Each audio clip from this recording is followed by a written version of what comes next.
Travel with me on a journey to a time and place that perhaps seems long ago and far away. The importance of this story is as relevant today as it was on that very day.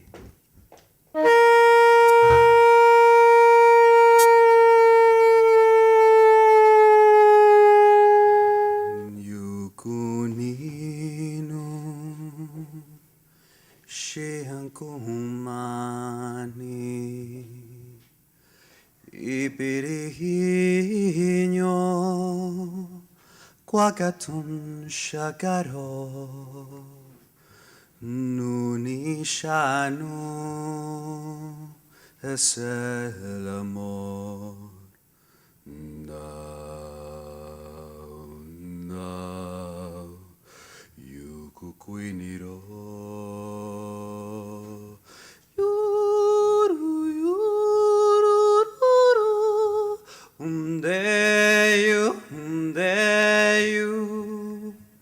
Nara de mi cuenta sabes now Yukukuiniro.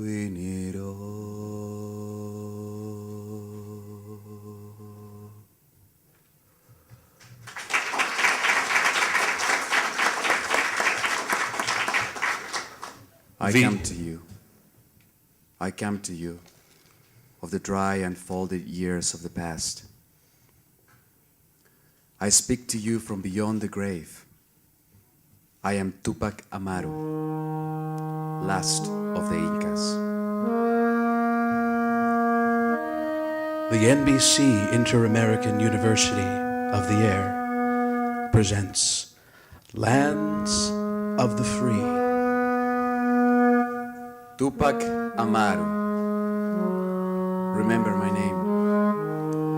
Somewhere in a field in Peru, a naked skull, white, lies in the sun and does not remember. The socket is empty, where once my eyes were living and warm, saw the things I have to tell you. Do not pity me. Pity only those who are not dead and suffer still. Or if you must, pity the cruel men who did to me and to my wife and to my children what cruel men do today in other lands.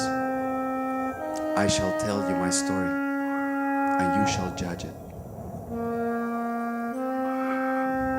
Tupac Amaru was the name of my death, but the name of my birth was José Gabriel Condorcanqui. José, the name of the last prince of the Incas of Peru. In the years when the French and the English were fighting on the other lands of America to the north, I grew to manhood. My father was rich and respected, and the rulers of the province were our friends. When I was 18, I married Micaela, and the viceroy sent gifts, and the corregidor came to visit us. He governed the province. He was our guest. For Micaela and for me and for our children, it was a good and a generous life. And if the Indians sometimes complained that the corregidor treated them ill, I did not complain, for he treated me well.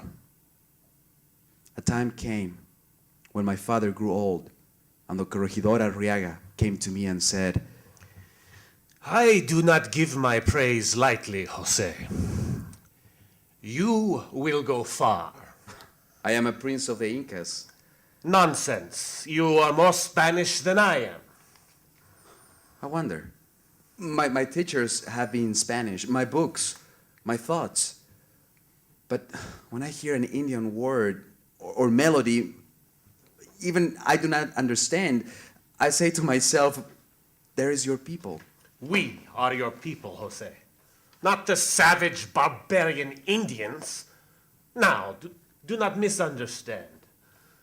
There are good Indians and bad Indians. The good I like. Some of my best friends are Indians. I am flattered, Arriaga. I have something to say that will flatter you more, Jose. Yes? Your father is old. We need a younger man for cacique.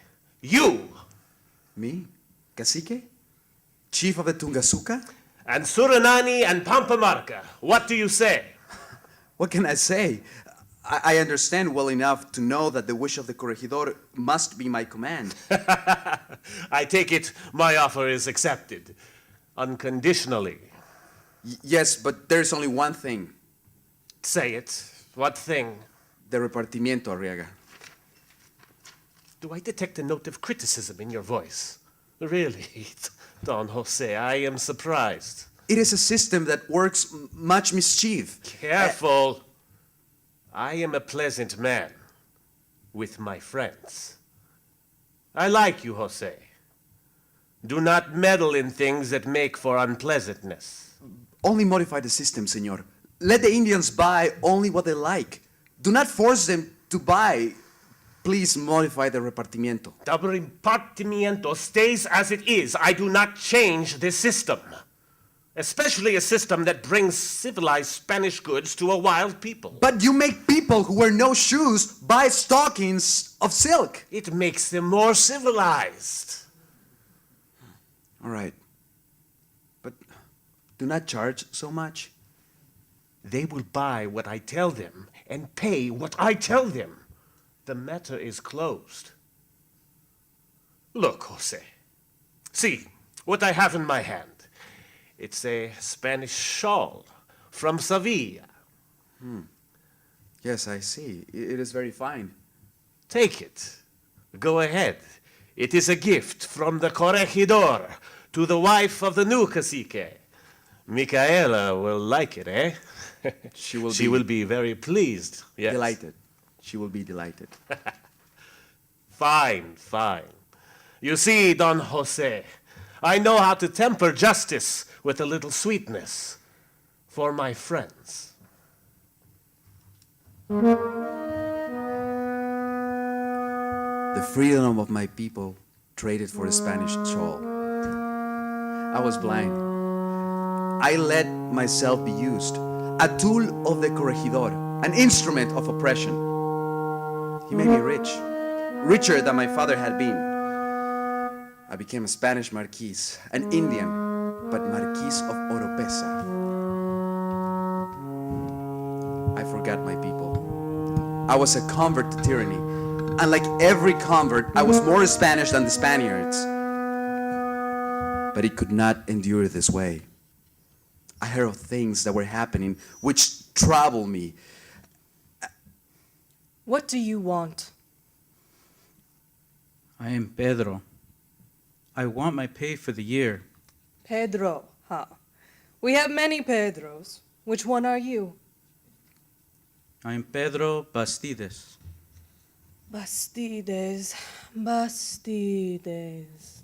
Here it is. Pedro Bastides.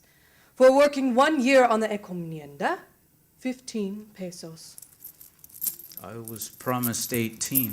Do you call me a liar? 15 pesos. Take it or leave it. I was promised 18. You were promised heaven when you die, but you will not go there. 15 pesos. It is not right. Well, I haven't all day. Do you want 15? It's 15 or nothing. I take the 15. Give it here. Not so fast. 7 pesos less. 7 pesos. Tax for the corregidor. 7 from 15 leaves 8. Here are 6 pesos. You just said 8. You forget the repartimiento. Here is a razor worth 2 pesos. You have just bought it. A fine Toledo blade. You are a lucky Indian. What will I do with it? Shave, you fool. We're going to make a civilized man out of you. But I'm an Indian. No hair grows on my face. Then shave the hair that grows on your melon. It's all the same to me. The corregidor says at this repartimiento we sell razors, and razors it is. You forced me to do work I do not want to do, and now I'm not even paid for it. I will complain. Save your spit. You will do what you are told and like it. Do you hear me? Take your razor and your 6 pesos and get out of here, or I will take a whip to your back. Get out, scum.